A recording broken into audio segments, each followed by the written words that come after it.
Hello, everybody. This is a podcast called Power Pals. For the world that gives And worms to ex-girlfriends. it is a fun one for all to enjoy. Not a dumb one or a boring one. And not Yeah, for all. Not necessarily for all to enjoy. No, for all. There's an age cutoff for sure. Provided for all 18 and up to enjoy, with the caveat that most people will not even enjoy. And you're a Kinsey scale 3 or higher for sure. Right, yeah. So you're going to have a great time. Remember when Jerry goes, Kinsey scale 2? That means you've done something? You've done stuff with guys? Yeah, he was like, no, but look, see, it says you had to have done something with them. And it says on the page you had to have done stuff with guys. You're telling me, Jerry, nowhere in the Texas goth scene did you do anything with guys? I don't know. I don't know what was going on at the church on Saturday nights every other Wednesday, once a month. Once a month, yeah. Between bingo and the raffle. Dude, you know, it's pretty sweet. None of the goth boys dressed up like a cave girl at any time. It's pretty sweet. I mean, it takes a while for the roller rink to clear out, but then after that, it's full goth night. They start pumping the concrete blonde, and it is just all goth all night. Yeah, unless it's veterans bowling, and then that takes precedent. Which is about as goth as it gets, really. Veterans bowling. If you write down the list of the attendees, yes. I got to cut my beard. My beard is growing so fast in quarantine. It's all sloppy, man. I got to trim it up. It gives you a lot of options for Halloween, though. Yeah. Swamp Thing, Wolfman. Fat Wolfman, Fat Swamp Thing. Vampire Viking. Fat Vampire Viking. Fat Optimus Prime with a beard. Fat Gambit with a beard. Fat He-Man with a beard. The list goes on. I am definitely not going to be fat, depressed Thor, though. I think that's totally played out. No, God. Don't Too do on that the nose. to yourself or to anyone else. Well, I mean, other people would think it was great. That's the problem. That's the problem. Yeah. I have all these costumes that I know like would be a huge hit, and I would die a little inside like every moment that someone was like, "That's so cool," and I'd be like, "It really isn't, though." And I've had years where people insisted I wasn't dressed up, and people insisted that I was dressed as Alfred Hitchcock. And it's like, please don't. Please stop guessing what I am, because I'm not anything. I'm just a man, just a normal man. Oh God, people guessing what you are when you're not in costume. It's got to be the worst fucking thing ever. Mike Black, what is this show called and what is it about? This is the Power Pals, and it's about 3 friends from different walks of life that get together. Fuck you with this fucking sitcom description. What do you get when 3 friends get together? 3 friends down on their luck, but similar interests. Did I ever tell you about together? Quick scheme and a dream. Did I ever tell you about the sitcom that me and my sketch troupe buddies from college tried to write? I thought you were just going to say your sketchy buddies from college. And they were sketchy buddies. They were sketchy buddies. Was it the thing producers tried to turn into like Southern Jackass? No, it was called My 12 Dads. Oh, and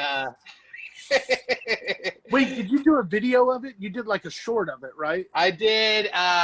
We did a theme song for it. Oh no, you know what? I'm thinking of Too Many Cooks. Yeah. Which basically stole your premise. Yes. After that came out, I was like, well, that's it for anything about 80's shit. You know, they covered all of it in about 15 minutes. You know? But the premise was so good, man. So it was like 87 at the height of 80's stand-up, right? And this network had 12 comics all on retainer, and they've all been contractually promised their own sitcom that they star in. But like the network is running out of money, and all of these contracts are coming up right at the same time. And so the only way to get out of it is they shove them all into one show called My 12 Dads, and they have 12 different stand-up comics who all star in it. And the I thing, think it's their show for sure. Like, there's 11 other dads, but they're the main dad. You know? And the opening credits is like 4 minutes because it's different. It's all like, of them doing stand-up? Yes, it's all of them coming in and doing their own fucking bits and stuff. Like their little skit. Like one guy's kind of the slapstick, and he like yes, they're all the different ones. Like there was what we even had a dad who, yes, there was like a Gallagher dad. There was a Seinfeld style dad. There was even a dad whose whole act was that he dressed as a giant baby. So it's like that was a guy. That was a real Comedy Store guy. And like, so you have Baby Dad and all this other shit. And so I wrote the theme song for it and recorded the theme song. Ah, dude, man, it was so good. It went like it goes. If you'll indulge me for a second. Sometimes you need a friend, then you get 11 more again. And baby, if you need a hand, you got 12. My 12 dads. There's nothing wrong with growing up. 12 different men wishing you luck. And they just intro it over and over again. And then it ends with my 12 dads and me. And so the whole thing was like how they were just trying to get through one season. They just needed to get through one fucking season, and they were fucking off the hook. And so the rest of the sketch is just the showrunners who hate the show. And they have to deal with all these fucking stand-ups who are all fighting for time. And then they can't afford to hire other SAG scale actors for the show. So the dads are constantly like they have an episode where the dads have their moms come over.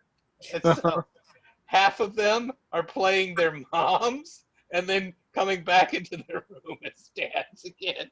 And like the logistics of it, like it just keeps cutting to like the showrunners wanting to blow their fucking brains out because it just sucks so hard, you know? Anyway, I wish we had gotten to do it, but then fucking Beef House came out, and fucking what is that? Too Many Cooks came out, and just I was like, this is never gonna happen. Fuck. That is a good idea. It sucks that you're always just one weird millionaire away. I know. From someone funding a project like that in time. I know. It is. That's all it takes. Is a weird guy who will cut you a huge check. That's the secret of entertainment, kids. Anyone out there wondering? So that guy who just said that, his name is Mike Black. My name is Andrew DeWitt. And the lady with the cat who's feeling bad is Avery Faith. Yeah, sorry. I normally would tell Cat to mind his own business, but you know, he's a little under the weather, so he's with us today. I can tell you that at least 2 of the things Andrew said are true. What? You guess which ones, audience. Oh no. Now I won't be able to guess. I'll stump myself.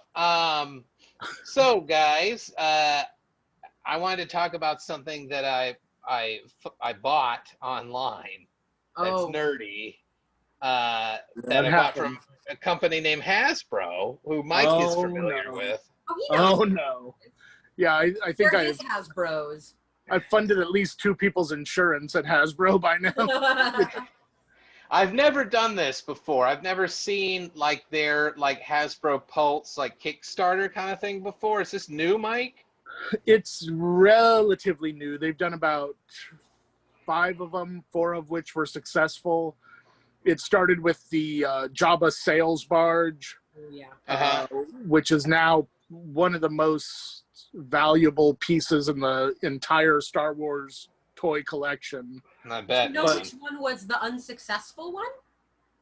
The unsuccessful one was a life-size version of Cookie Monster that they tried to do.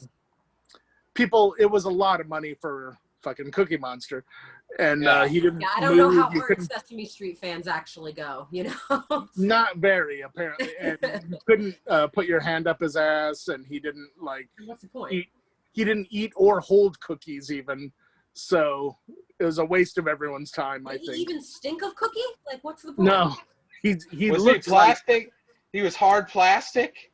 No, he was furry and everything. Like a puppet? Yeah. And he looked like he would enjoy cookies, but he was inanimate and unmovable. That's yeah, he was incapable of enjoying cookies.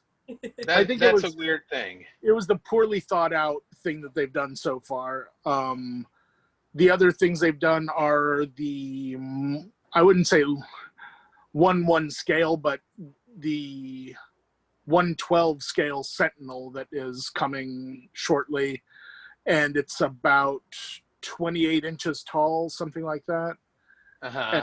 So it's a little over 2 feet tall, and it'll be in scale with the Marvel Legends figures. Yeah. And then the other things they've done are Unicron from Transformers the movie, and he's about the same size, maybe a little taller. But he's going to be one of the biggest functioning Transformers ever made. He was big originally, too, when he first came out. Yeah, the original one is, I think, a third the size of this one. And this one will come with a small Optimus Prime and Galvatron that it can eat. And that's awesome. And it, you know, has all the bells and whistles. It lights up and all that shit. And then the one they're doing right now is the Razor Crest from Mandalorian, and that thing looks fucking amazing. But it's in the seats tilt and shit too, right? Yes, and it has like they've hit all their like goals, their stretch goals and stuff, and it has an ejector pod. It's going to come with the Mandalorian and Baby Yoda in the crib, the floating crib.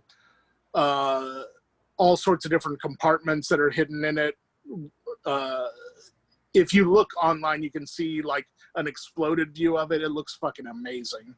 Oh, that's awesome. I'll definitely check it out. And the other thing is the thing you're talking about, and I won't spoil it. Yeah, dude. Well, I'm fucking oh, god damn it. I'm so fucking excited about this motherfucking thing.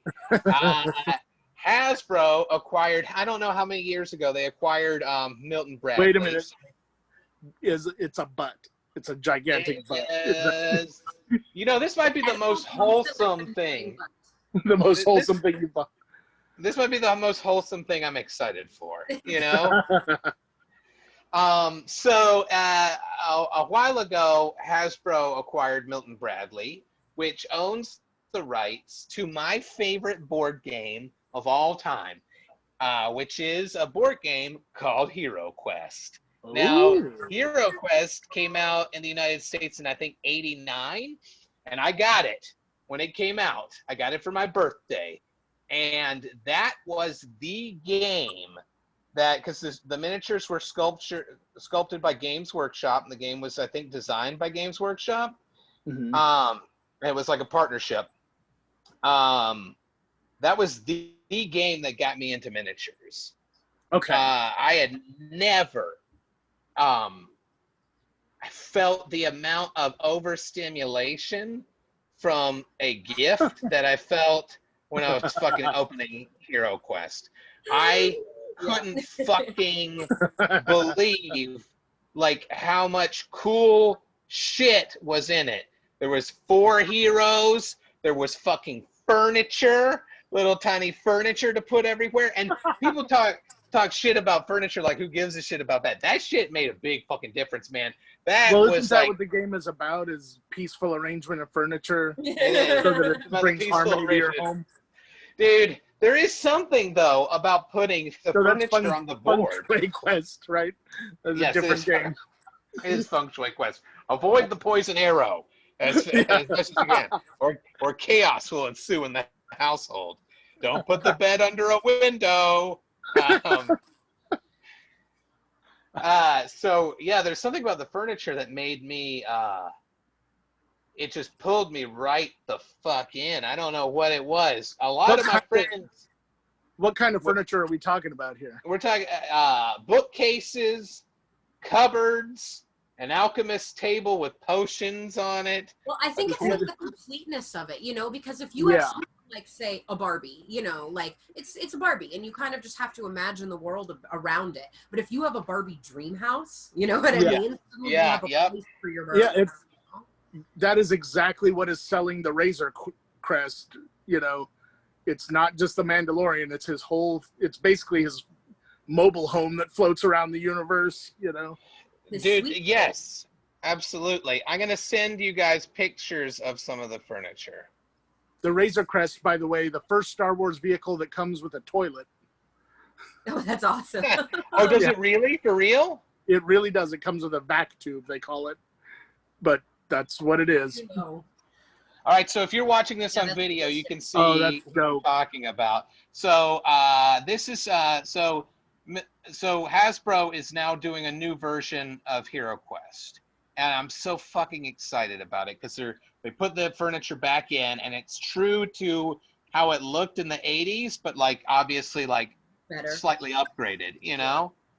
So that's so a you got tomb there, and what are You the got other a- things? you Like got an a sorcerer's altar. table with a cool fucking magic book. You got doors.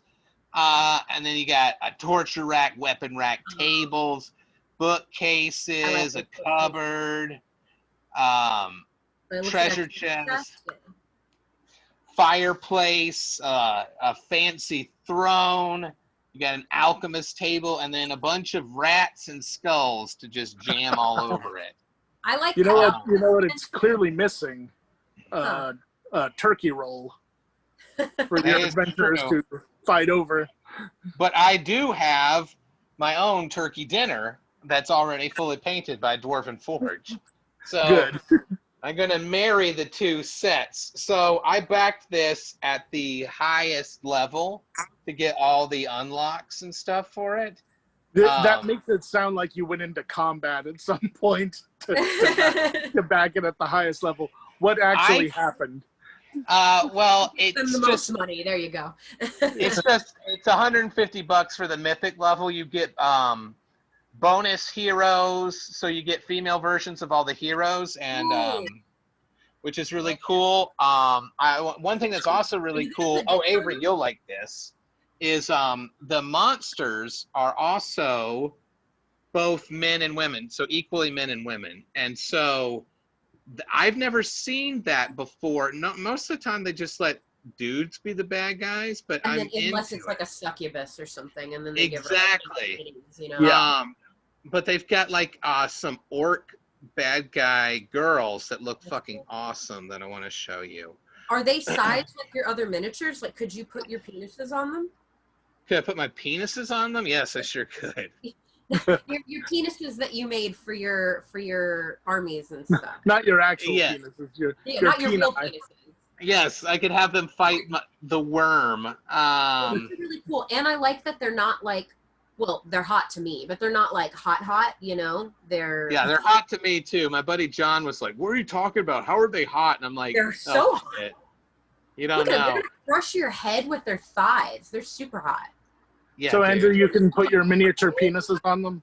Yeah. I will put my miniature penis all over them. Still have a. Goblin lady. It is a goblin lady. Oh my god. Oh, she's cool as Oh hell. my god. She's I so know, All those dude. goblins are cool.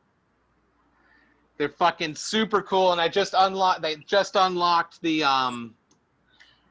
extra goblins, and so I'm really excited about those too. Oh, goblins. Yeah, You actually went goblin there for a second. I'm so fucking excited about it. It's hard to tell you guys in words how excited I am about goddamn Hero Quest, man.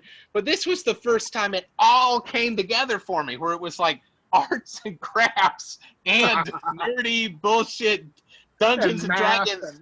Yeah, and math and adventure and reading and all that fucking shit.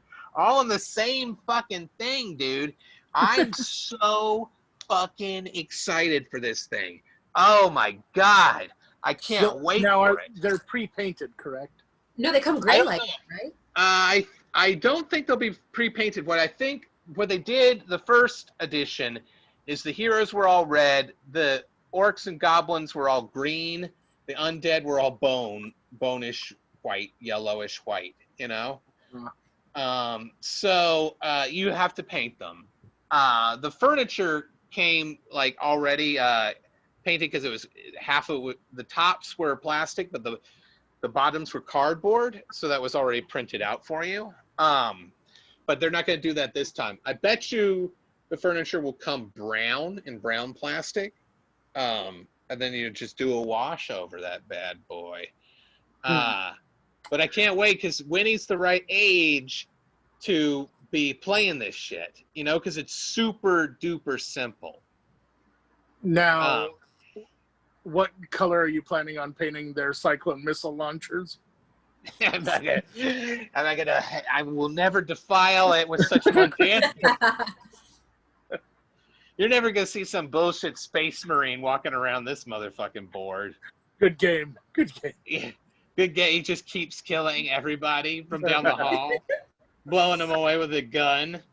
I would hate that. Dude, my buddy Tony made us do that one time where like he was like, I'm gonna play my Space Marines against your regular Dark Elves from Fantasy. It'd be kind of fun to see, you know, who wins, guns or swords. And I'm like, yeah, okay. Is it fun?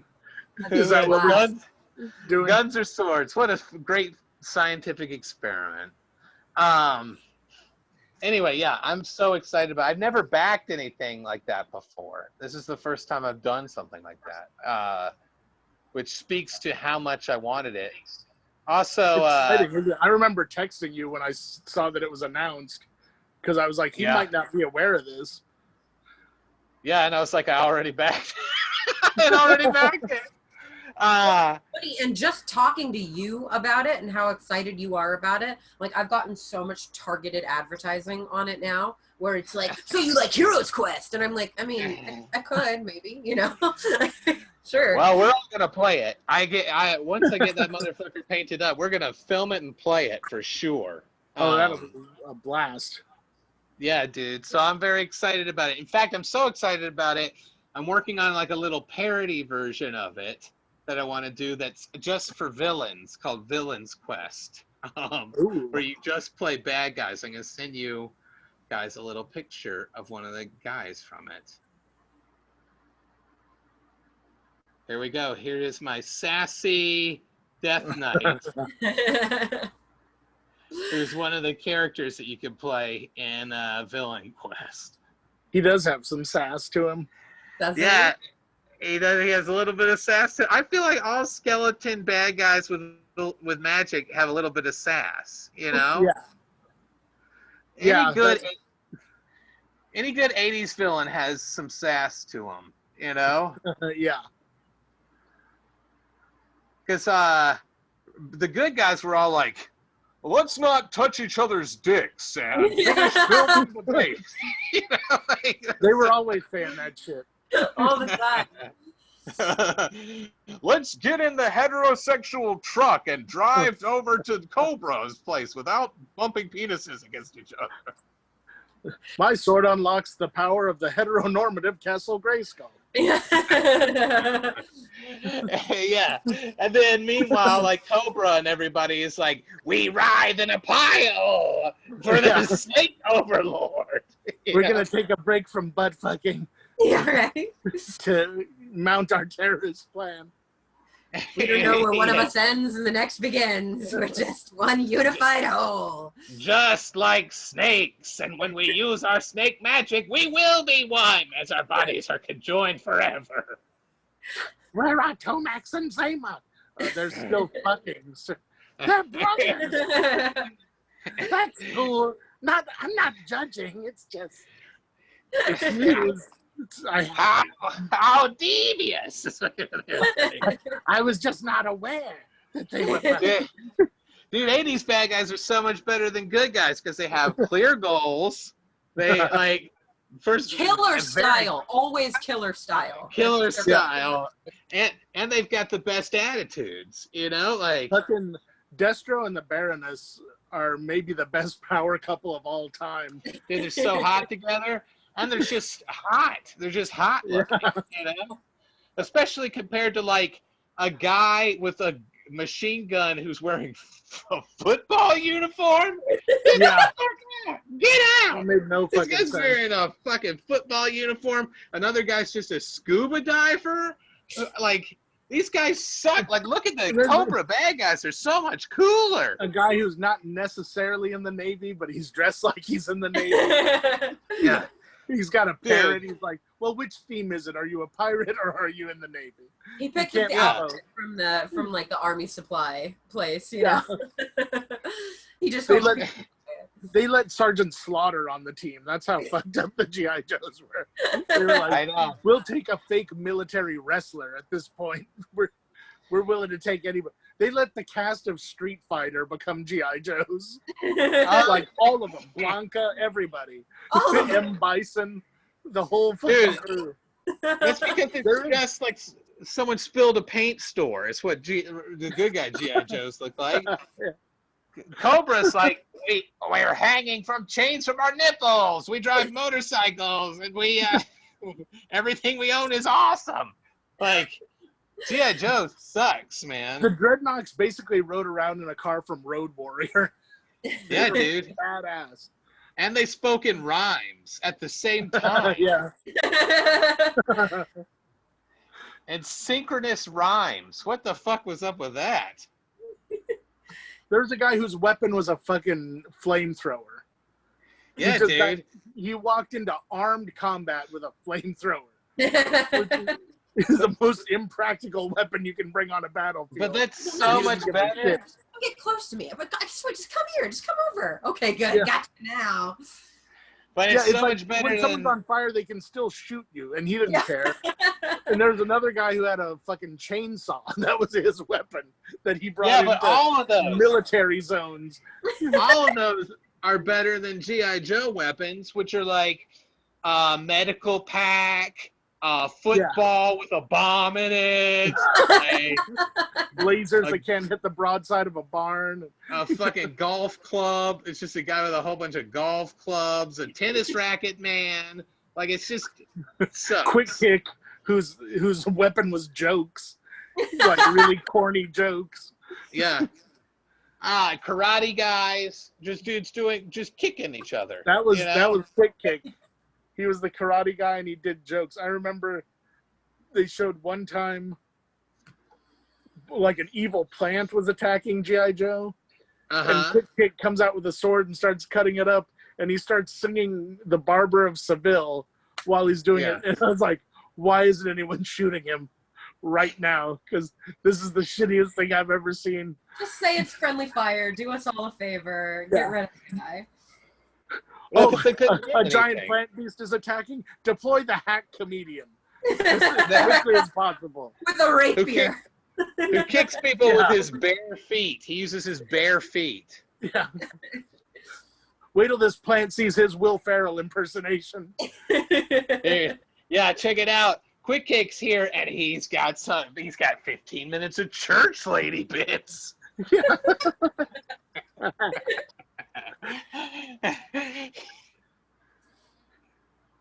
Fuck. Now I'm real sad about G.I. Joe. Well, Cobra rules. The only good one was Snake Eyes, and it was because he looked like Cobra. Yeah. Yeah. And he sounded like Cobra. Snake Eyes, halfway there. And he teamed up with a guy from Cobra, and they got matching tattoos. Yeah, that's kind of how it went. Except the guy he teamed up with from Cobra, who used to be his former partner, also got to use Excalibur. You know? Yeah. Yeah, that was pretty cool. Storm Shadow got to use Excalibur. Which of the G.I. Joes got to use Excalibur? None. None of them. Maybe None of Flint. them. Maybe. I think because they even used that in the opening credits. Storm Shadow cutting down fucking 500-foot stone columns with a sword. He's using Excalibur because he's a ninja with Excalibur. That guy is dangerous as Fuck. Unstoppable. That's one unstoppable motherfucker. And I got news for you. A guy in a fucking sailor suit with a parrot on his shoulder and a Saturday night special isn't going to do anything. I love the idea, and it's the truth. He fucking shipwreck carrying around a snub-nosed 38 to protect him in the middle of a fucking combat zone. Yeah, his combat experience. His combat experience sucked even worse. It was like an old pirate musket. Oh, was it? That's even worse, dude. I wish it was a. It had a rope that you attached to his wrist. He was the only guy that had this. I was like, this drunk fuck has a rope around his gun, so that when he gets too drunk, he doesn't lose it. Oh, he probably isn't ready for the recoil on a fucking deck sweeper. You know, Yeah. also on a blunderbuss. Yeah. Also, like Cobra's gonna be like, "What are you doing? Like, we have armor on. You're shooting 1832 birdshot at us. Like, this Like doesn't make any sense." Major Blood, is he on our side or their side? Hey, can we trade Shipwreck to you for like 5 of those clone robots? Those, they don't even have to be the real sweet ones. Give us like ones that are broken. Dude, I love those, man. Those were always sold out too. The bats. When I was a kid, yeah. What was the coolest thing about them is they on their chest had lenticular holograms. Yep. That made it look like they had robot guts. Oh, that's Dude, cool. those holograms were a thing at that time. There was Visionaries, that, and then what was the spooky ones that were a little bit taller? Do you remember those, Mike? Yes, I do. Supernaturals. Yeah, I had those. Yep. I love those. Yeah, and the hologram would change from like a prince to a beast and stuff like that. Yeah, those were badass. And there was also the Infaceables, which was the shittier version of that. The Infaceables? They had rubber faces hidden under their helmets, and you pressed a button on their back, and the face would back seal, and some other beast underneath would show. Like if it was a normal guy, his face would back seal, and it would just be a skull underneath. So they were all basically plastic surgery victims fighting each other in different themed outfits. I love how they had to put the trick of it. I love them putting the trick of it in the thing. You know, like Unfaceables. The Infaceable. The only thing better than the Unfaceables in that regard is a knockoff of He-Man called Spectratron. And what Spectratron was they all had clear chests with water in them and glitter. And I'm not making this up. When you squeeze their privates as hard as you could, the glitter would float up into the chest to show all of their power. Oh, yeah. Sort of like when you have tantric masturbation and then you don't orgasm. All of your sperm goes up into your lungs. And, it just floats back up through your chakras, so you're not extending your root chakra too far. Yes, that's exactly. That's. I guarantee you, that's where they got the idea. No, they Those went figures full now they were so shittily made that half of them leaked before they made it to the toy store. But the ones that are still like on card are commanding thousands of dollars because everyone remembers having one. Dude, I remember Snake Man. Who was that guy? Snake Ore? Well, there was King Hiss, Ratlore, Tongue Lasher. Who is the one who you could fill his chest with like 5 drops of water? Oh, that would be Cobra Khan. Cobra Khan? And then you'd spray them. Everybody Cobra Khan. I remember constantly spraying mildew water in my mouth from that motherfucker. Oh yeah. With that kind All of the like weird time. old bath taste, and you were too young to Yeah. realize that meant it was poisoned. There were a Yeah. lot of kids doing water sports with him and with Snout Spout, who was the Well, good guy elephant that had a trunk that fired you could water. only put like this much fucking water in it. You know, Yeah.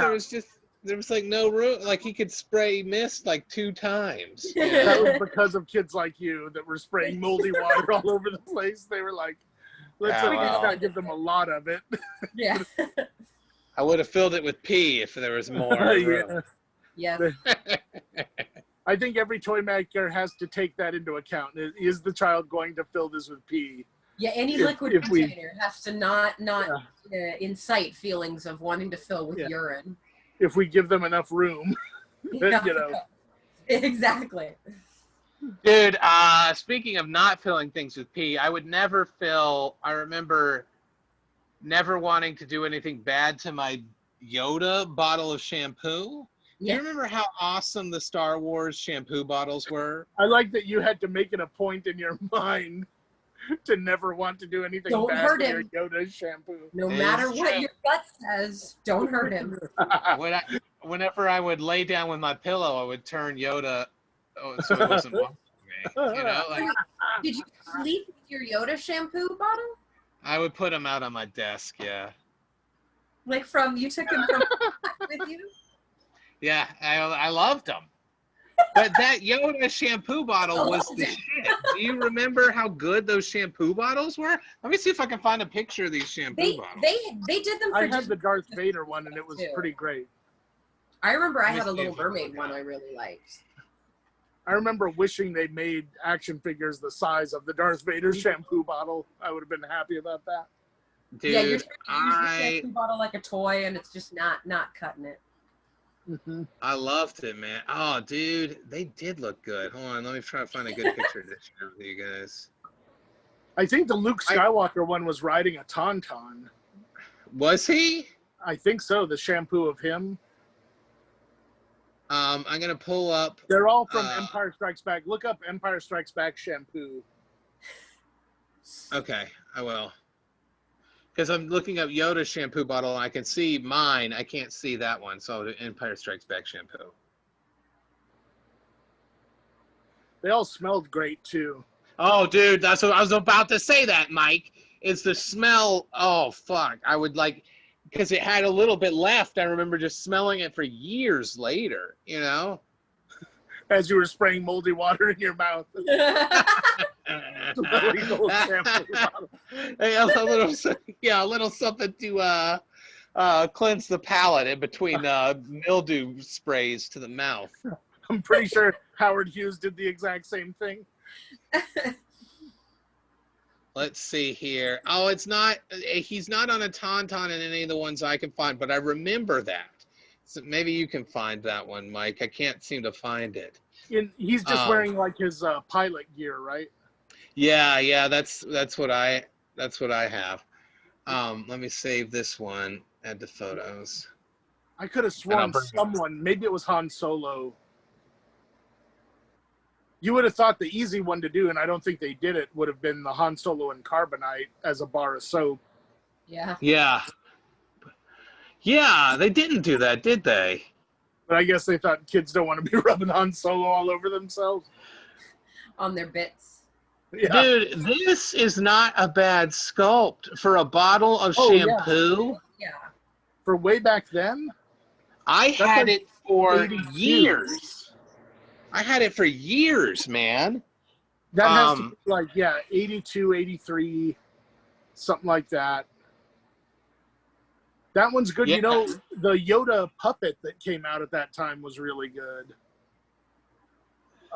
What? The hand puppet one? I never had that one. I didn't have that. I did have the Star Wars alarm clock, though. I still have it. Yeah. Who was on And that? C-3PO and R2-D2. Yeah. And they woke you up with they would talk to you.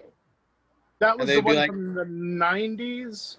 No, I'm going to pull it up. It was from the 80s. I had it Oh, wow. since I was a little kid. I still have it, man. It's in really good condition at my parents' house. I remember, what else did we have? We had the C-3PO's cereal, 3POs. Yeah. And it came with a mask of Mark Hamill on the back. That's still funny to me, you know, that that they thought that would work. The kids wanted that. Let me see if I can. Oh, I want to find a good picture to brag about me still having this. The eBay one's not saving to my fucking thing. And you can't show people the eBay thing? I can, but I'll have to close a file I'm uploading, you know? Who cares? Everyone knows I do another podcast called Beach Cops. It's not going to spoil anything. All right, here we go. I'm just going to take a picture of it. Yeah. Let's see here. Oh, they can't see it anyway. I was worried because I have some NDA art from Misery Index in there, but you guys can't see it.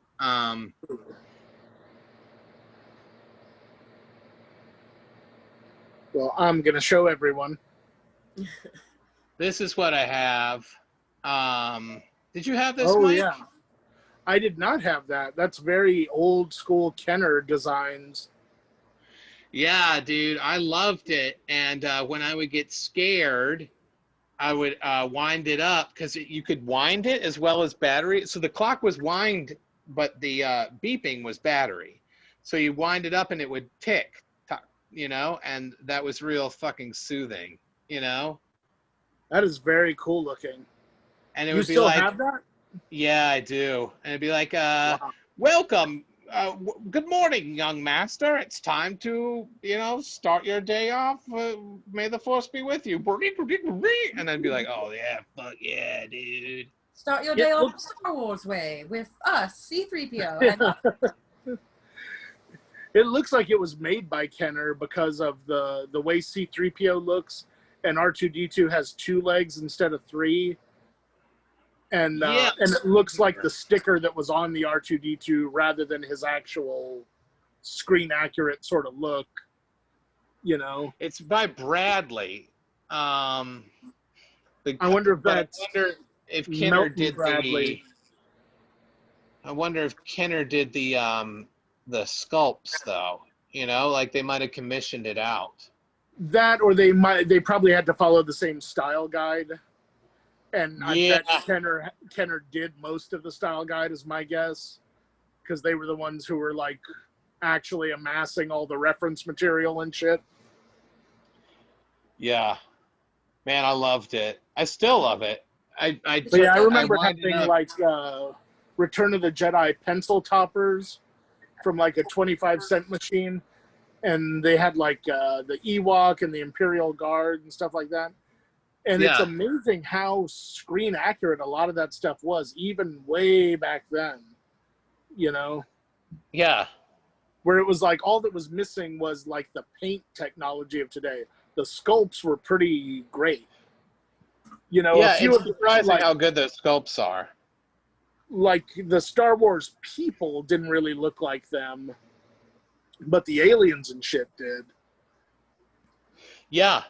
The aliens, dude, the aliens and the robots looked phenomenal. They still look good. I remember as a kid being like, wow, these really look great. You know? Yeah.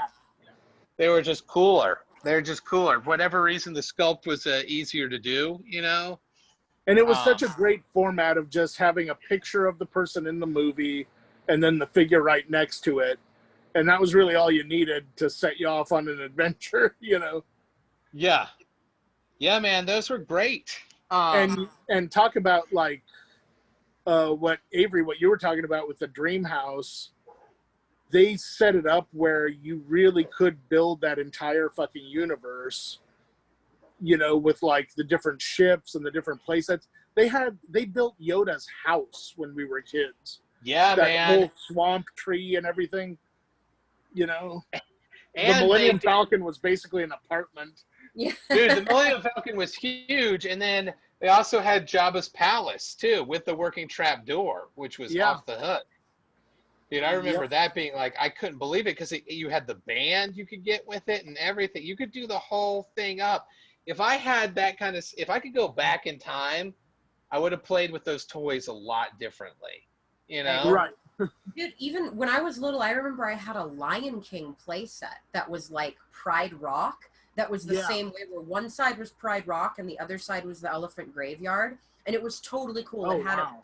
you could fill it with water and make like a little hot springs. And there was like a little spring loaded, like a rib cage trap that it was so cool. But you just, for Lion King, you know, and the I would level of, never have thought, too, that they would do, like, the Elephant Graveyard of all the scenes in that movie.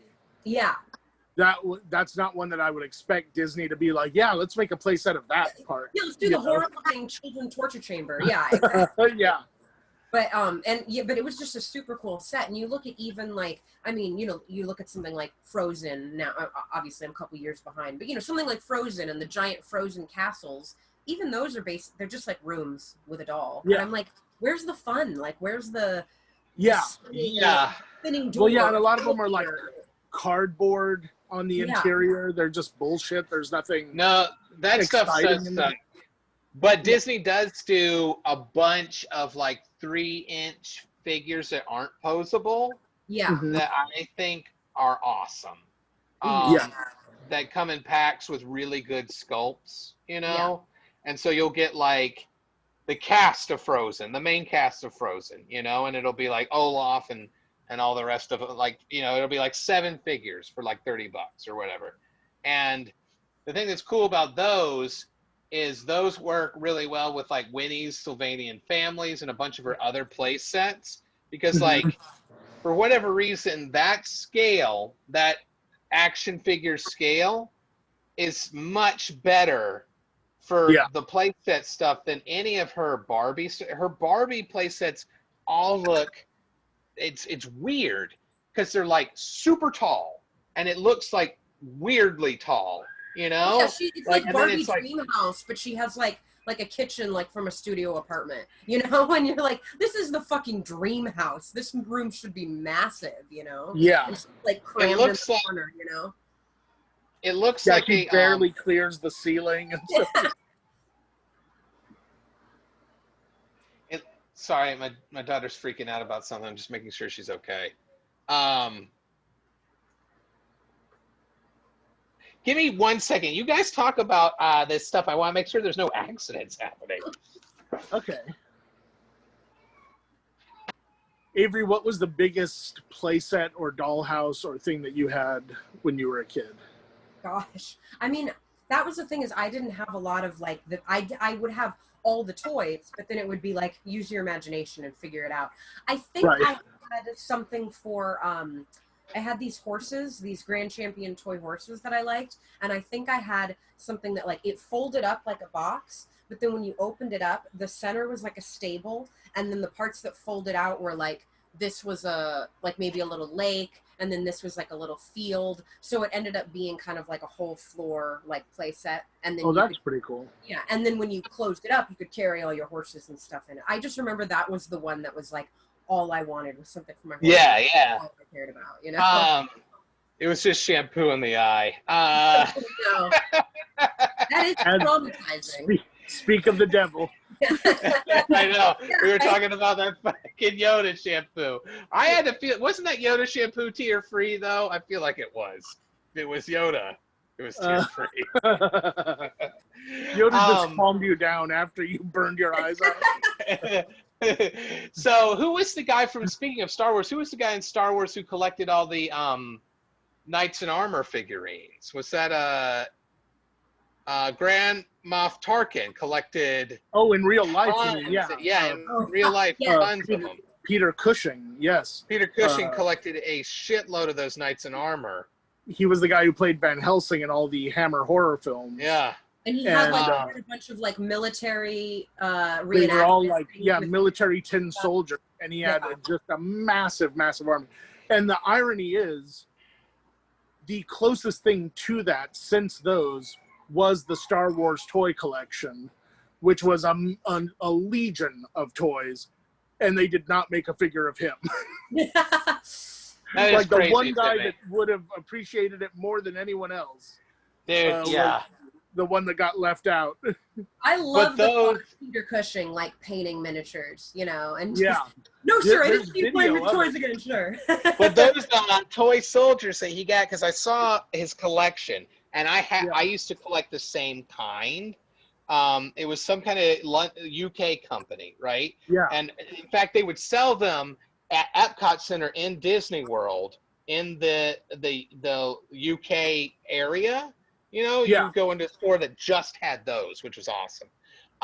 But like the thing that was so cool about them is they had actual historical heraldry on all of the knights, you know, and then the play sets. I would kill to have those play sets back because you could use them for Warhammer or whatever right now, and that like those would be like $500 play sets, you know, like the castles that I had, that my brother and I had for those were so awesome, and I kick myself. We had a multi-level one where like you had the ramparts, then you could lift that half of the castle off, and you had the dungeon underneath, so they could go through the dungeon, and then there was a staircase to get up to the other thing.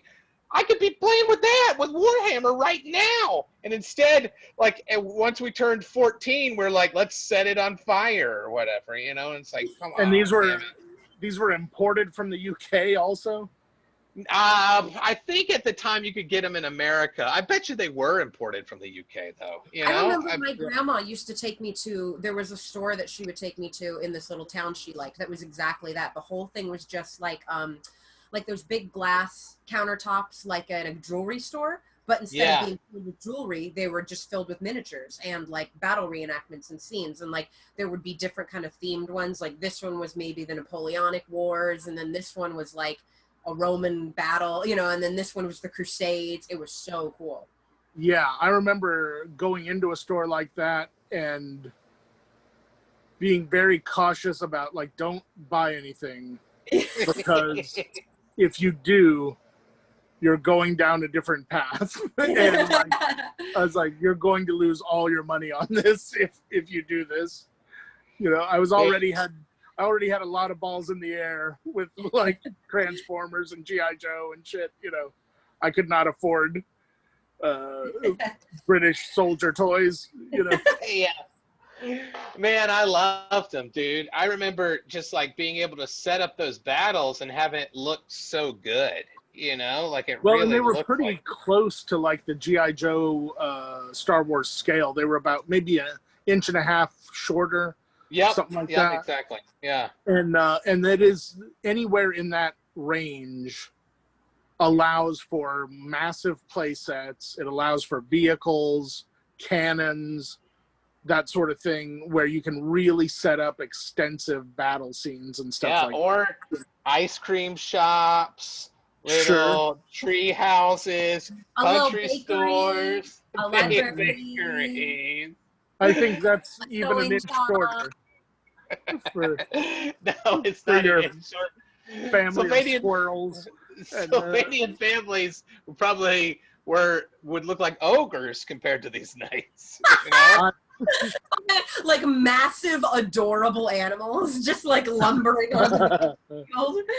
Oh, by the way, Avery, how stoked were you and Penis when you saw that they play with Sylvanian families? Well, I mean, that's the thing, is that it makes me feel a little bit better about just the kind of human I am, because in talking to people, honestly, Andrew, you're the person who has like had the most like hits on stuff that's like the same. But it's like other times you'll meet someone who like, okay, maybe they're really into Star Wars, but then you mention ass eating and they're like, I don't follow you at all, you know?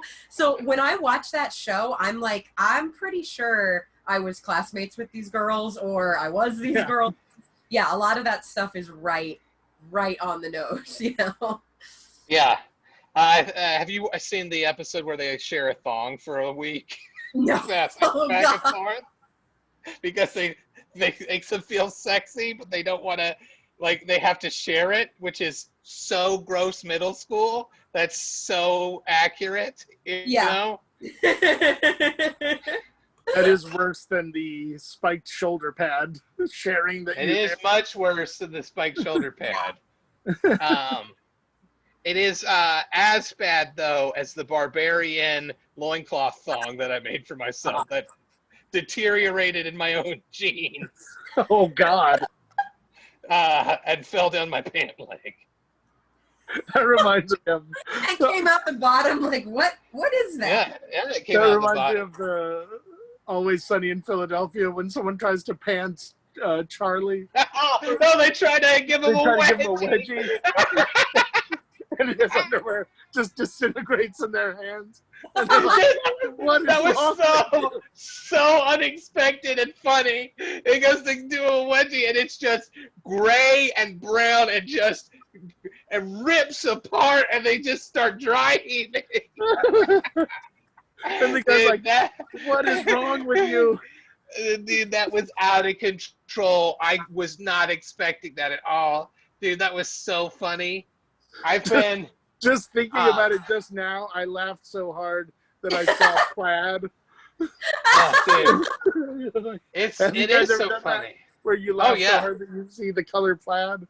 The color plaid. The color plaid. Yeah, what a funny goddamn show, man. I was on a kick recently rewatching one scene over and over again because I cannot believe they got through it. When they set up Charlie's dating profile, and this is Halloween related, because when they ask him what his interests are, he's like, ghouls. He said ghouls. And then it goes, like he does this like, with his mouth. And I'm like, how did they get through this scene? Everything in it is so funny. I don't understand it. He's like, little green ghouls, buddy. Little funny little ghouls spell. He makes like some noise with his throat that sounds like a ghoul sneaking around. And that was his hobby. And I was like, what the fuck? Yeah. He's like, okay, well, what are your hobbies? Yeah, ghouls. And he's like, what do you mean ghouls? Like, what? Dude, it's off the hook funny. Ghouls. He doesn't smile after he says ghouls. There's no way. I would never be able to get through that take. I would never have been able to do it. Also, he's got hornet bites all over. He's got hornet stings all over his face. That's right. He starts the whole thing by them being like, we're going to set you up a dating profile, and he goes, let me pop an H on this box real quick so we all know hornets are in it. I mean, the thing is out of control. I don't an H on this box. So we know it has hornets. Oh. The one that gets me every single time is when where they do the Pretty Woman episode, where Frank falls in love with a hooker, and they do the Pretty Woman thing where they take her to a retail store, and the guy says something shitty to her, and she goes, shut up, baby dick. Yeah. And she sees some coat, and she's like, ooh, the leather on this coat is tighter than dick skin. Yeah, man, what a funny show. Jesus Christ. Dude, I made the mistake of telling my parents to watch Frank's Little Beauties. Because they love Danny DeVito. And I was like, and they liked the first and second season of Always Sunny. And then I was like, you guys have to watch Frank's Little Beauties. Do they? Is that what they have? Did not. They did not fucking like it. They did not fucking like it at all.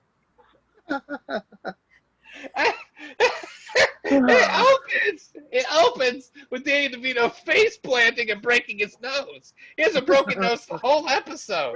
Dude, and now looking back on that, I can just imagine my boomer parents watching this just horrified the entire time. Dude, that shit was funny as fuck. I love how many things you have earnestly tried to share with your parents that have backfired. They didn't like Strangers with Candy either. I don't think they I don't think boomers get that deep satire absurdism, you I'm know? not sure. Right. My parents are boomers around the same age of yours, and I mean, like my dad is the one who got me into Strangers with Candy. But but you're right though. There's plenty of stuff that he doesn't get, or that I think that Yeah. just the one he. I'm always surprised because my dad thought South Park was funny, and my dad loved Monty Python and Blackadder and all that stuff, you know. But Strangers with Candy, he hated, like literally hated it, and then he Yeah.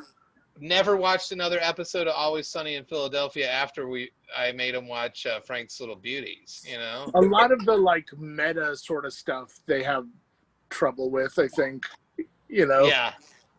They're like, I well, think they don't realize they're making fun of themselves. They do.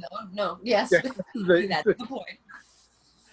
Yeah, I think they needed a little more cut and dry, you know. Yeah. Oh, Are you guys ready for spooky season? yeah, we are. Ready for season. Do you want to do a full talk about spooky season on the next episode? Because we could wrap this episode up and then do a full spooker. Let me see if I can do that with you. Okay. What happened? I am back, and I have enough juice for part of another episode. Okay, well, how about we do a long one of these then? We'll just keep going with this one. All right? A little show production talk mid-episode. That's the Power Pals guarantee. People like it when we do that. They do. They feel like they're part of the decision. Oh my God, Frank's like white face in the little beauty.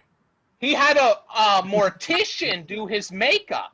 That's what's so funny about it, and he looks like a corpse. He comes out and he looks so. Let me find a screen grab of it because he looks so. If you haven't seen it, this is one of the funniest things ever. Shit. Let me see if I can. Oh my God. Funny. How do they do that?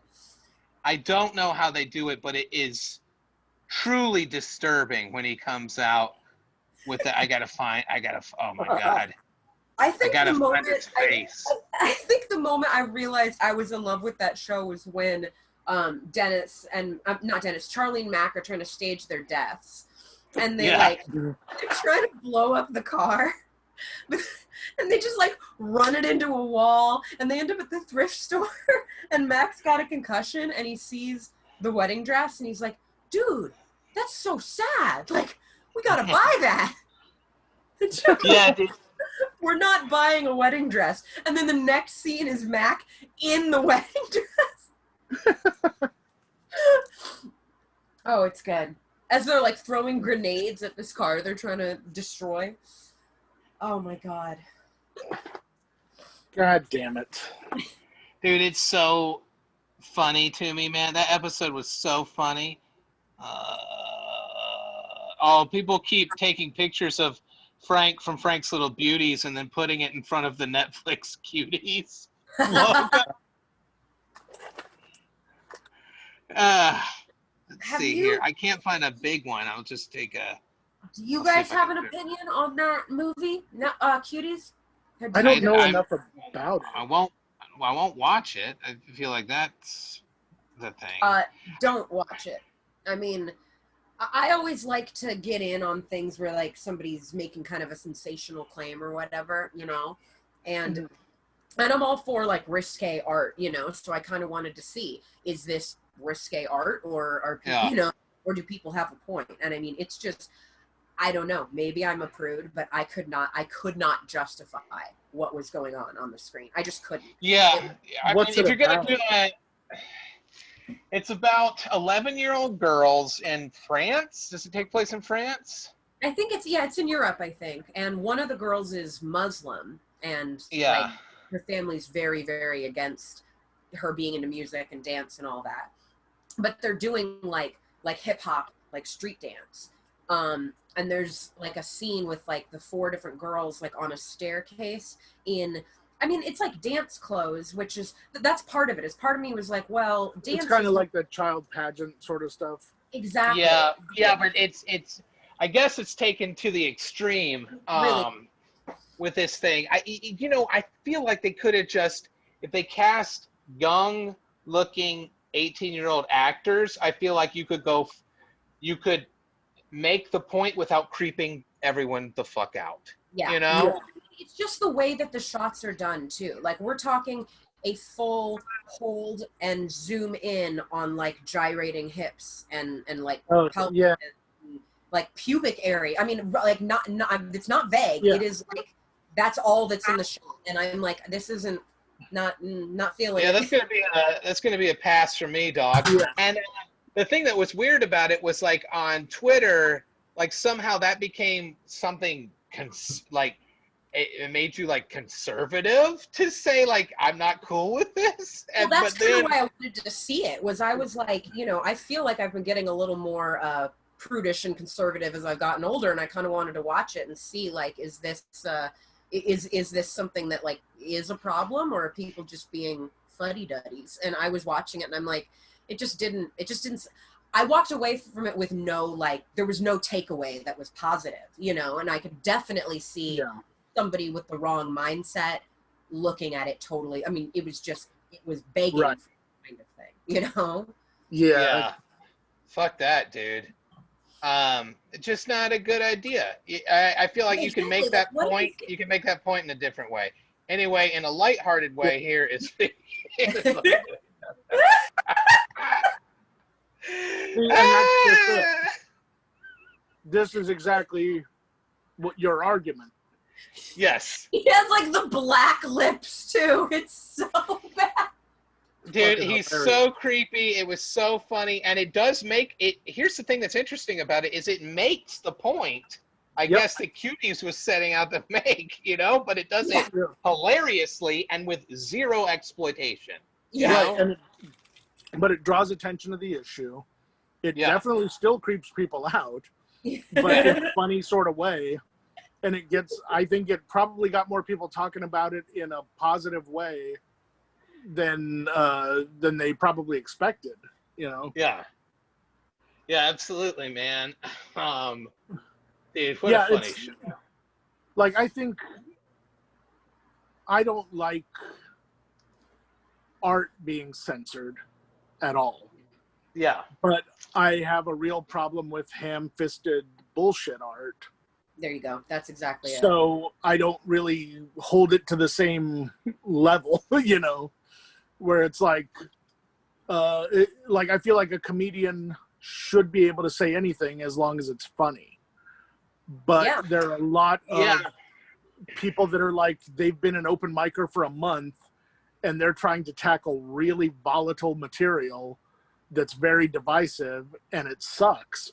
And it's like, you don't have the wherewithal yet. You haven't earned the ability to talk about this and make it funny yet.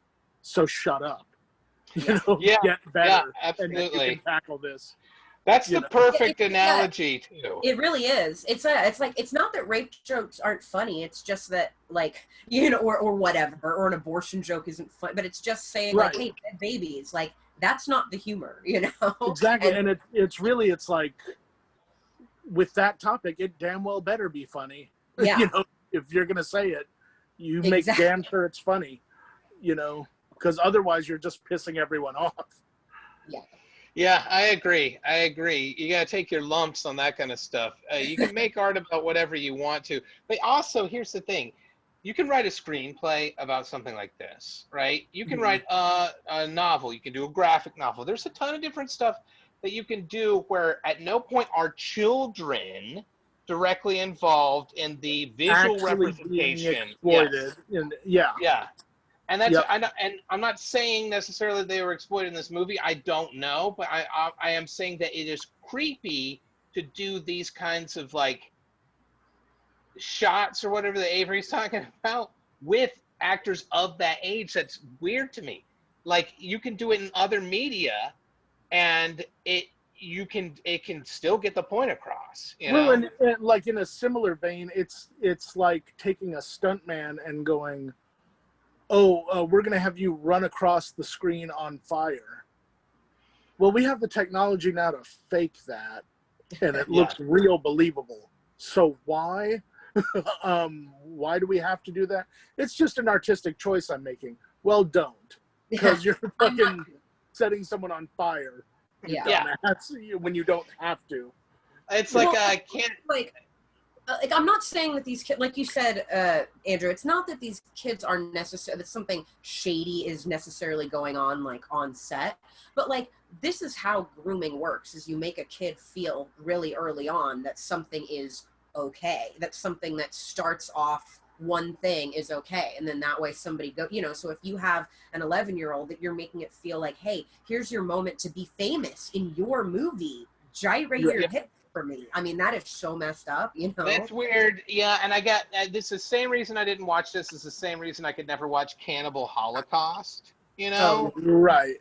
because I know that they kill animals on screen for real. I know that indigenous people were actually hurt in the production and filmed being hurt.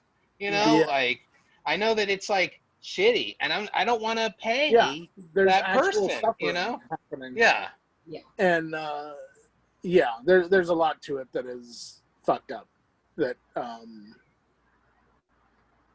that isn't necessary, and there are other choices and avenues they could have made to get the point across just as well. Also, I think about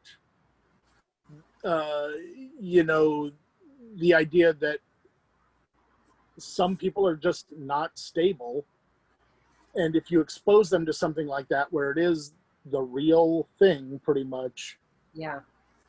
it's going to open a lot of doors that they don't want to open or that they're not ready for. Yeah, and you know what? That's interesting that you're saying this because I feel like we are maybe 10 years away from having this discussion with video games at some point Yeah. where video game violence or whatever, and I don't think that video game violence makes people violent, but I do No. think that But I think in a if you're messed up, yeah. yeah, but I think if you get into a virtual reality situation and you are seeing something as scary as someone can make it in Resident Evil, like, and you are doing that for 45 hours of gameplay, that you might get fucked up. Like, that might fuck you up.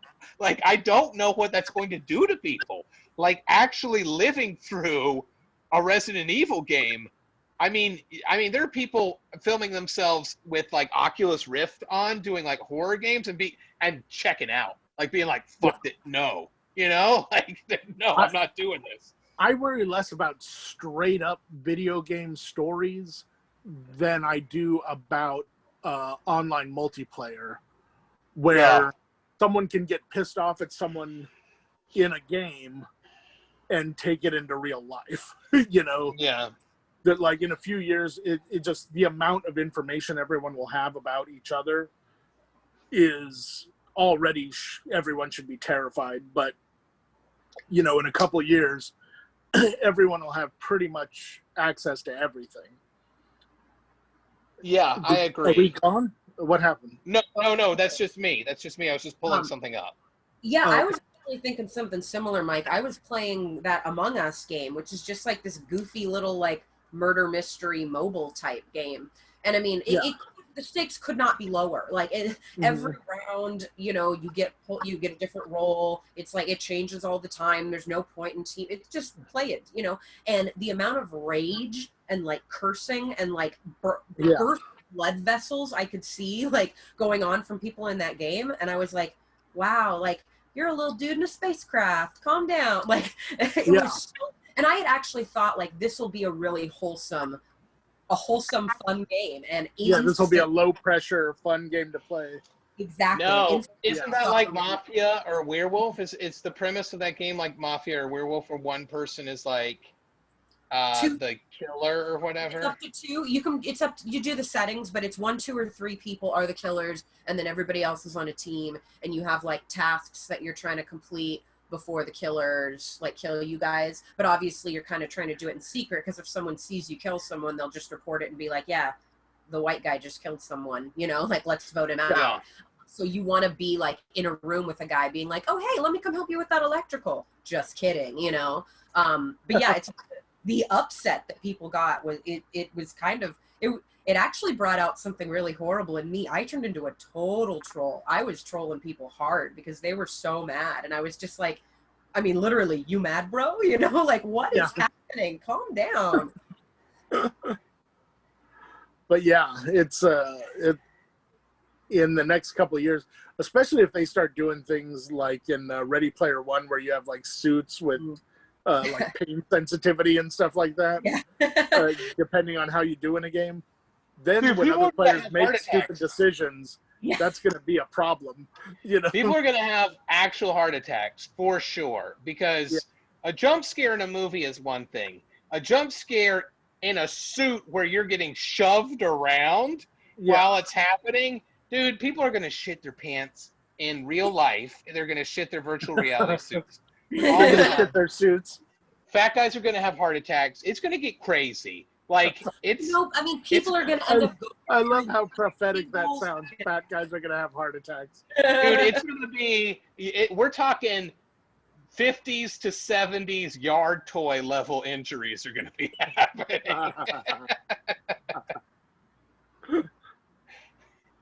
This is going to be the automatic cap guns and lawn darts of this generation.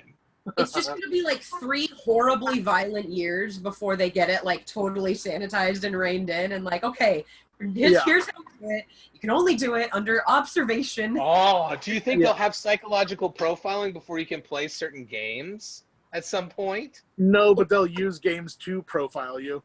Ding, ding. Yeah, you're right. Especially they're going to be doing it before we know they're doing it. They're doing that already, is my guess. Yeah. I wonder if they could diagnose you with something like schizophrenia or something like that before you knew you had it, based on what you've been searching online. Most likely. Yeah, I bet. Isn't that crazy, dude? I bet you there's a ton of like crossovers, and that's it. It's not a specific thing like, oh, you're into purple elephants, that means like something bad is happening. It's just like it's a way that a mind works. You know what I mean? It's a pattern. Yeah. Exactly. Yeah. How it starts fixating, or you know what it becomes interested in, or whatever. Yeah, dude. I'll tell you this: I'm never playing a Resident Evil virtual reality game ever. I'm never doing it. I am never doing it. I've watched people play these virtual reality horror games, and it seems so fucking scary. Like, I can't even go through the haunted house at Universal Studios without nearly peeing myself. That thing was so scary. I ran out of the Texas Chainsaw Room. When it got to the Texas Chainsaw Room and there's all those body bags there, and the Texas Chainsaw dude started coming to scare me, I ran as fast as I could to the exit. I couldn't handle it, man. It was so scary. You know, so a lot of people Andrew, you've really changed your mind and you don't want a scary adventure in your pod? I don't know. I requested the 3-titted lady from Total Recall. We'll have that loaded up shortly. Yeah, you guys were supposed to do that about 10 years ago. So far, you've only run the wildfires and Trump presidency of the simulation. I hope you don't mind. Her tits are going to be a little saggy. That's fine, dude. Who gives a shit? I like them. I like those sloppy beefers, bro. It's more realistic. So much more realistic, dude. Who doesn't? Who doesn't enjoy a sloppy beefer? The look, the feel, the taste, so real. You know, what is that though about horror stuff? That like, you know, being in the situation is so much different than, you know. I mean, I can sit and watch a horror movie, and like not be, you know, the jump scares don't get me. You know, and like the atmospheric music doesn't get to me. But then all of a sudden you're in a walk-through maze, and all it takes is like, you know, the spooky music and some crunchy leaves. And I mean, you get scared during Friday the 13th. I was just gonna say, you were a true joy to play with in Friday the 13th. when someone would actually sneak up on you, because you actually said the things you would say when you die in real life. Like, you're like, oh shit, oh fuck, oh god damn it, I didn't know you were there. And then as you're oh god, he's right behind me. Famous last word. As you're getting thrown into a fireplace, it's all the things that Jason would want to hear someone say. Yeah. They're like for all the effort he puts into it, he's like, oh good, she's this one was worth it. This was a juicy one. At least she appreciates it. Exactly. You guys should all hear my me hard work. Daylight. It's the same thing. It's like full screams. Like, yeah, it's good. I mean, you were fun. You were fun also for like if you were the one of the other campers, because you were planning for your life. You were like, I will get that car battery there. Just be there. And it's like, I think it's a safe bet that she's gonna get that car battery there. Yeah, exactly. Like, you know what? I trust her. By hook or by crook, she is gonna get that car battery where it's supposed to be. Yeah, man, you're good at that, but also you would for real scream. I was just thinking about in the shower that one time I was so high that I forgot that I was Jason and I was running from Jason with all of you guys to the docks. Like, what's he doing? Well, I knew I didn't figure it out till I couldn't get on the boat. Yeah, we were like, get on the boat, go. And we were like, I can't believe he didn't grab one of us. He was right there. Just looking at us. Dude, when I heard you guys go to the boat, and I was like, okay, I'm going. Right. And I'm running as Jason to the boat as fast as I can to get away from Jason. My favorite thing ever was you grabbing me once and me stabbing you in the neck and you going, oh, you 2 pocket knife having motherfucker. Which I would kill to hear Jason Voorhees say on screen. Right, Jason's first words in the series. Yeah, ever. Oh, you 2 pocket knife having motherfucker. Oh god, I was so scared of Jason while I was Jason. I was and then the thing that's so dumb is that means that like I was hiding from Jason for like 15 or 20 minutes. And then I heard you guys, I guess I was around the boat area and you guys were like, get to the boat. And I was like, yeah, okay, I'll get to the boat before he gets here. You know, and that like, game is so good that Jason literally can be jerking off in a corner for 10 minutes and everyone will still be panic stricken and trying to, might kill themselves trying to get out of there. You know. Well, and yeah, you guys are still.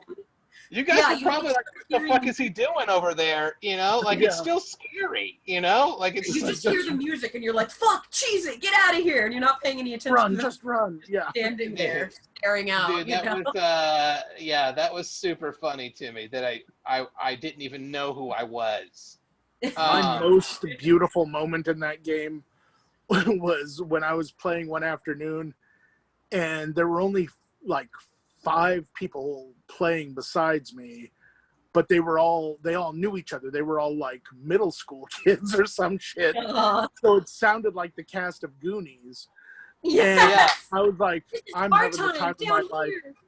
Like I killed one of them and all the other ones went, like they had all hid in the same house. And then they found all the parts to the car, and this was so fucking great. They get the car started, I appear in front of it and smash it, and they all go, ah! And one of them does the most baller thing I've ever seen anyone do. He gets out of the driver's seat, and he goes, I'll distract him, go on without me.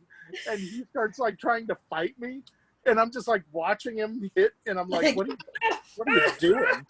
It's like, this is awesome, funny. But it's the saddest thing I've ever seen. And the other ones, I hear them while I'm starting to kill him. I'm like just going into the grab mode on him. And I hear one of them, go, go, go. And the other one goes, I don't know how to drive. And he's like, I don't know how to drive either. Just go. And they drive about 100 kilometers and then smash into a post. And they're like, just run, everybody run. And just the whole plan just fell to shit immediately. He's like, Jason doesn't have nads. Kick him there. Kick him in the nads. Oh, nads. Short for gonads. Gonads. Gonads is right. I killed every one of those kids, and at the end of it, they were like, "That was awesome." Do it again.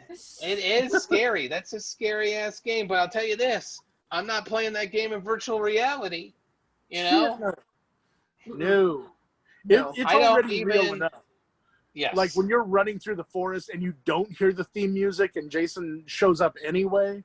When someone like masks the noise, like a smart player. And like you're climbing out of a window and he's right outside the window waiting for you with and open throws arms. you right back in. That shit is super scary and awesome. But here's the thing: I can't watch a lot of horror movies. They have to have a fantastical element to them, or I can't do it. Like do they make you? Do you get like anxious, uncomfortable? Uncomfortable, anxious, think about it too much. But if there is a fantastic element to it, I'm all in. Like Suspiria or Hellraiser, I'm all in on that stuff. You're not down with like Silence of the Lambs or Texas Chainsaw Massacre. Texas Chainsaw Massacre is too hard for me to do. I hate it.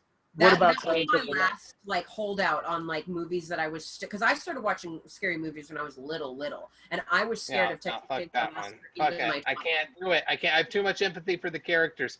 And it looks real. I mean, it looks like it's filmed in the 70s on someone's like handy cam, you know? Yep. Yeah. I can't handle that stuff. I don't want to do it. I don't like. I never got into. I can't do the hostile stuff. Yeah. But I can do if there's a fantastic element to it, then I can do it. You know, because like it's like a magical thing, like a magical scary thing, and that's cool to me. You know, like the Frighteners or something like that. Yeah, or like, I mean, even like It or anything like that, I could get into because it's like this cosmic being. You know, like that's more interesting to me, and also not. I just don't. Fuck that. I mean, we got too much real shit going on that's terrifying. Like, why do I want to watch fake terrifying shit done in a realistic way? You know? Did you ever see House? I love House. It's a great movie. William Catt, and he's like a vet, and he's going through a divorce, and so he moves into this haunted house. It's really good if you ever get a chance to watch it. No, I haven't seen that.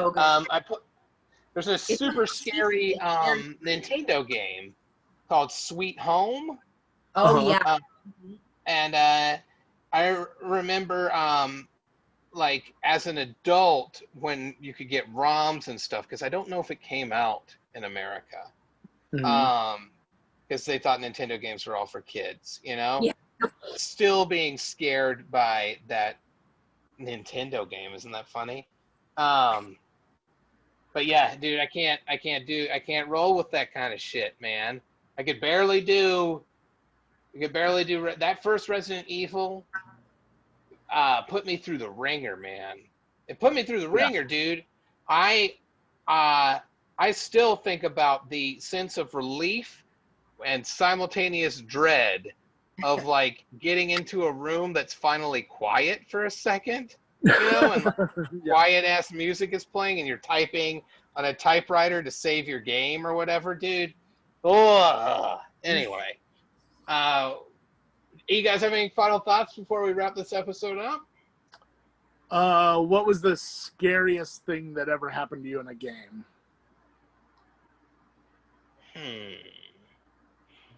For me, I don't know if it was scary, but it was jarring.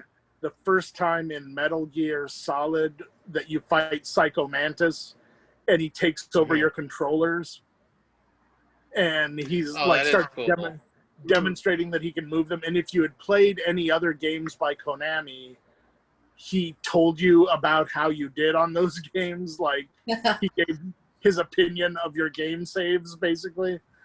And I thought that was pretty cool. I already talked about it a bunch, so I feel like this will be a letdown, but when the dead dogs jumped through the window in the first Resident Evil on PlayStation, wasn't ready for it. Yeah, Scared the fucking piss out of me. Were you like Mila Jovovich and you didn't have your panties on when you were doing roundhouse kicks? Yeah, dude. I never saw any of those movies. She made like 13 of them. She didn't have her panties on in the first one at all. And it was wonderful for two reasons to watch that movie. Yeah, that's a famous scare for people in video games, though. That first dog smashing through the window and chasing you, you know? Yeah. What about you, Avery?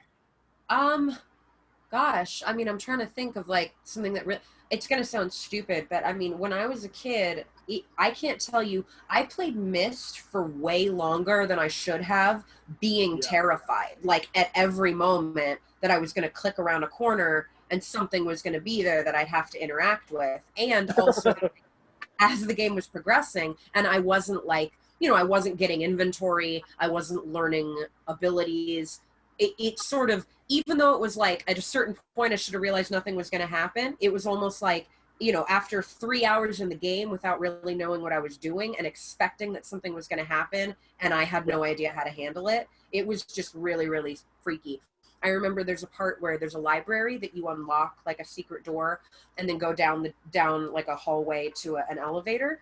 And that hallway was, I remember halfway through the hallway, I just stopped and clicked and turned and went backwards because I was just too scared. But then I got scared having my character's back turned, feeling like if there was something back there that it could now advance on me. I mean, I spent maybe 10 minutes just back and like facing one way down the hallway and then facing the other way. Like, I don't know what to do. Yeah. I was lucky that a friend kind of let the cat out of the bag on that game, because I would have been pissed if I'd made it through that whole game and been like, nothing ever happens. Nothing happened, yeah. I think I finally did look up a walkthrough just because I was so, nervous and intimidated. And once I read that it was like a zero combat game, that it was just basically like puzzles and stuff, it totally, I was able to, to actually play the game. But before that, it was pretty much just like really nervous exploration, Dude, I totally get that. I played a game I think it was called Shadow Man, and you're kind of like a Doctor Strange type of character, and you hunt down the ghosts of 7 serial killers, and each level is like one of their minds, and that game messed me Killer up 7? for like a month. Huh? Could it be Killer 7? I think the game was called Shadow Man. Because it might have been, because there was definitely a game called Killer 7 that was pretty much the same thing, where there were like 7 different like personalities or like themed levels that you had to deal with. They might have just repackaged it, It could be, but you would get different like tattoos and stuff like that, and they would give you different powers. Yeah. Does that sound familiar?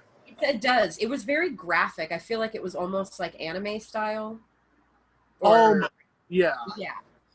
It definitely had a unique artistic style, but I would get a lot of anxiety going into like big open spaces with my character, because I was like, everything in the game seemed to have a reason. So if a space was really big, I was like, okay, this is where like a final boss or something is, and I'm not ready for that shit. I'm not prepared. Yeah. I like to over prepare for final bosses to where it's not much of a fight. Yeah. So when one is sprung on me, I don't enjoy that at all. Oh, you know what? I have one more that I don't think I've ever brought up before. Lay it on us. Have you guys ever played Unreal? That sounds really familiar. First-person shooter that I think id Software, is that who did it? And it was their first 3D game, I think. Okay. But they do a thing in that where Unreal Tournament was like the big game that they did like a couple years after this. But that was the volleyball panty players, right? No, that's not. That is different game. No, it's definitely a different game. Dead or think. Alive outpost. Unreal Tournament was the game where I would play Space Welder when I was high and play multiplayer maps by myself on slow-mo with no gravity. And You mean no one pretend else wanted to play that with you? I would get my roommate Justin to play it with me sometimes, but he would be like, "Don't you want to fight, guys?" And I'd be like, "No, man, let's go up to this tower and weld it." Oh, God. Damn it, Andrew. Hey, dude, there's a certain level of You highness do make it that, hard to love you, Andrew. no, I do not. This is easy to love me because I bring you the joy and gift of imagination. That's what's happening. That was what was happening. It was a world of imagination for a stone little boy in college. And he had his welding gun. Spent 5 hours pretending he's a space welder. If you want to view paradise, simply smoke a doob and do it. Oh, that's amazing. is it raining? Is it snowing? Is a hurricane a blowing? I tell you what, Mike? A little nonsense now and then is treasured by the wisest men. That's 115%. What did he say, that quote about "we are the dreamers who dream"? What was that part? When Veruca Salt is mouthing off. I think it's "we're the dreamers and we're the music makers" or something like that. Yeah, like, shut the fuck up, kid. Yeah, basically. You can criticize it when you've done something. Yeah, so there's a part in the first Unreal where you're breaking out of a prison ship or whatever. And I thought it was really cool. And then you get to a point in the game where the tunnels all lock on you, and this kind of Predator-style alien breaks in and starts hunting you. Oh, And no. I was like, yeah, fuck yeah, this rules. It was so scary and awesome. And you have like your dipshit starter gun, and you're like, Oh, God. like just trying to hide from them and shit, dude. It was great. I know the dipshit starter gun well. It has served me poorly in Fallout. It has served me poorly in every game imaginable. Dude, the best part about the dipshit starter gun is that's our mode in real life all the time. Yeah. We just always have the dipshit starter gun. I wish some game would actually call it that, the dipshit starter gun. Dude, that would be great. Hey, guys, if you do it, credit Power Pals and tell all your game people to listen to the podcast. Well, I don't know who shot you in the head, but I do have this dipshit starter pistol for you. And Now, take these med packs as well. Before this starter pistol will shoot, we're going to introduce the crafting mechanic to you. Oh, fuck. I think that'll do it for this episode, guys. Yeah. Right. Mike, where can people find you on social media, and what do you want to plug? At Mike Black Attack on most social media. And I would like to plug the Nighttime Show, which I also do. We just interviewed Danny Trejo and a bunch of cool people. That's awesome. I also am doing one through October called Deep Cuts with my friends Alf Lamont and Amanda Brass, where we're just talking about horror movies. And that's pretty much it. Cool. Avery, what about you? Not much. I'm on Instagram as Sick Horse with a 0 instead of an O. But for the holidays, especially Halloween and stuff, I'm usually over on my other Instagram, which is rabbithole_reviews or rabbitholereviews.com. And I like to do, kind of the same thing Mike's doing, deep dives on horror movies, kind of weird culty horror movies maybe you haven't seen. Not a lot of that sort of just like, oh, we're watching Halloween tonight. So if you're really into horror, then please give me a look. And she knows her shit. It's worth I know doing. my shit. I do nothing but sit around and watch horror movies. So please make that a good part of my life and not a sad one. Not a family shame. Yeah, exactly. Give my parents something to be That's proud awesome. of. How about you, Mr. Andrew? DeWittiot on Twitter and Instagram. And if it's after October 20th, we have the second part of season 2 of Misery Index. I do the artwork for it. So check that out. It's on TBS. And then I also do a couple other podcasts, Legends of the Painty Men, which is about Warhammer, and Beach Cops, which is Patreon only. And you can find links to that on my Twitter and Instagram as well. Yeah, that's me. So, bye, everybody. Bye, folks. Ugh. Yeah.